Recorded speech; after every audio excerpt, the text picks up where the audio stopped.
okay. The question as done in the answer is very neat and elegant. I wouldn't expect very many people to actually get that on an exam.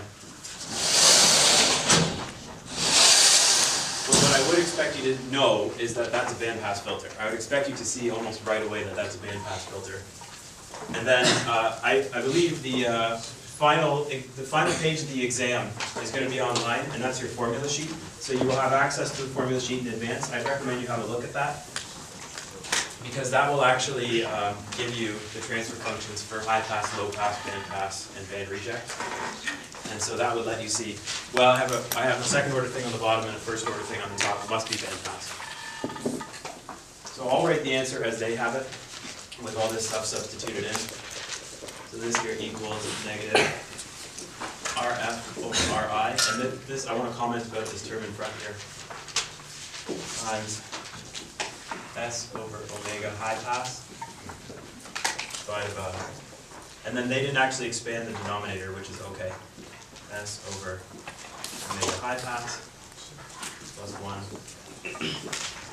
S over omega low pass plus 1.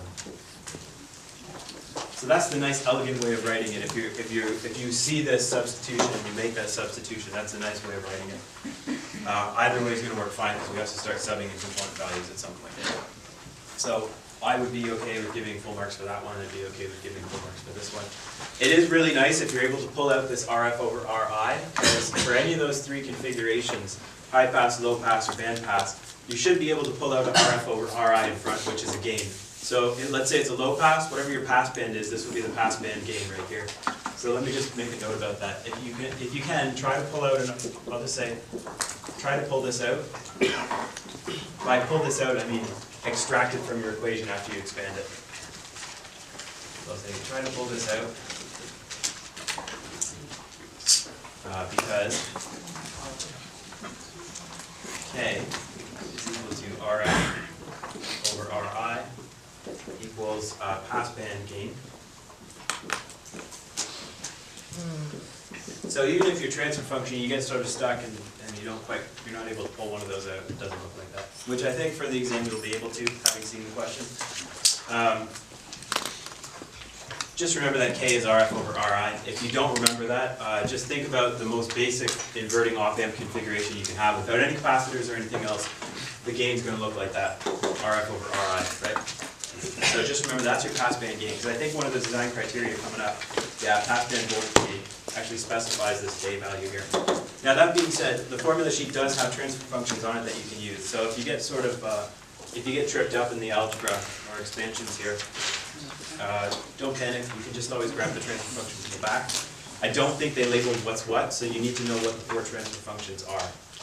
So you need to know that the band pass transfer function has a first order. Band reject would have a second order on top. High pass, low pass, you should be able to recognize those. So here's a big tip: recognize those four transfer functions. Have a look at the formula sheet that's going to be online. I think it's online right now, actually. Okay. So what do we want to do here?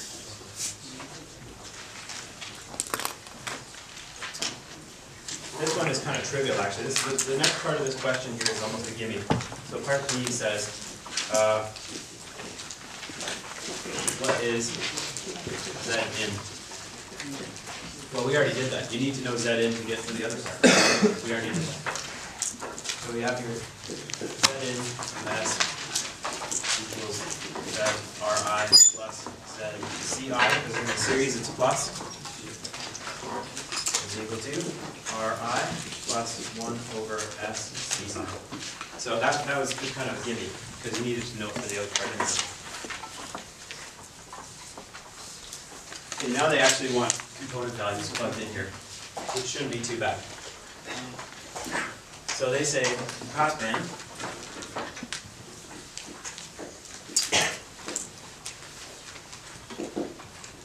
is from 159 hertz to 1.59 megahertz. Pass band voltage gain. So that's that K value there. Pass band voltage gain is the K. It's -10 volts per volt.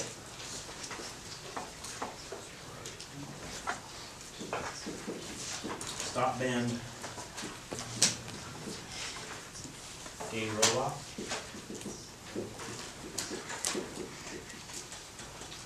It is 20 dB per decade, which I want to comment on this. I'm going to draw an example Bodie plot. I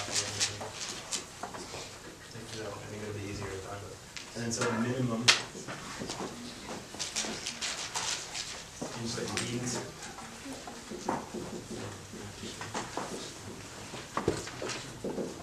is 10K, which that's just going to be, that's actually just going to end up specifying your resistor. Yes, the question? For the answer of A, Yes. in the numerator, shouldn't that be S over omega LP, not HP? Because we have 1 over Ri CS. If we take out RF over Ri, we remain with 1 over RF CS. Over RF CI. Let me just think about this for a second. So you pull out the RF, you're left with SCI. You pull out RI. Because we don't have RF, so we have to multiply 1 over RF to the numerator.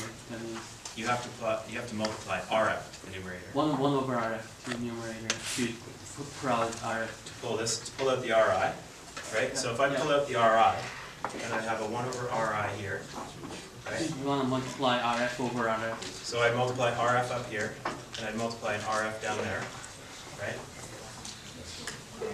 Is there something I'm missing here? So I multiply by RF, that lets you pull that out, and then divide it by 1 over RF down there. I think he's saying RF CF. So this would be 1 over RF CF, is what it becomes, right? After you pull that out. Yeah. So you got RF over RI. And 1 over RF. RF CF, which is the low pass. Yeah. So equals, oh, did I put high pass? Yes. Oh, okay, I think it's wrong in the I think the solution's wrong. So I agree with you that this should be low pass. That's a very good catch. Very good. So I wouldn't expect that most students would actually get from here to that anyways, in substituting the omegas. So that was very good. Okay, well done. All right, so here's our design criteria. Let's just do an example Bodie plot right here, just because I want to talk about a couple of things. So the way you make a bandpass filter is you're going to multiply a high pass and you're going to multiply a low pass, right?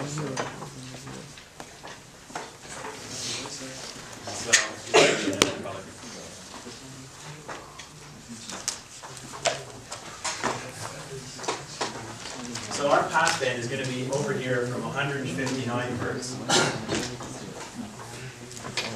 That's going to be our negative 3 dB point over here. 159 hertz. Remember that negative 3 dB is with respect to the maximum, right? So your maximum might be plus 40 dB because you have a gain of times 100. So your negative 3 dB point isn't negative 3 dB down here. It's 37 dB. It's always just down 3 dB. Negative 3 dB just means down 3 dB from the maximum.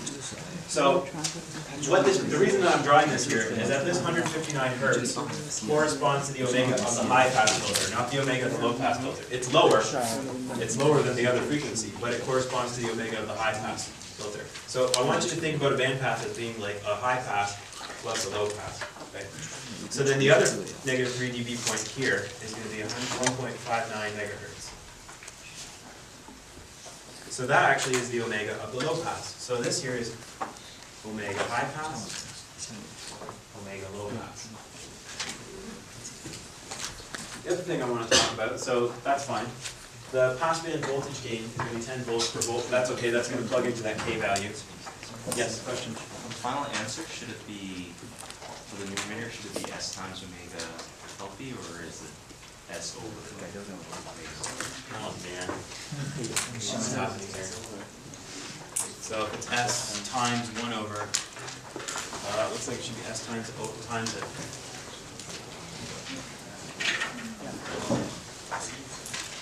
Again, I want to repeat the disclaimer that 8:30 feels very tiring when you have a 18-week. So you're right. If omega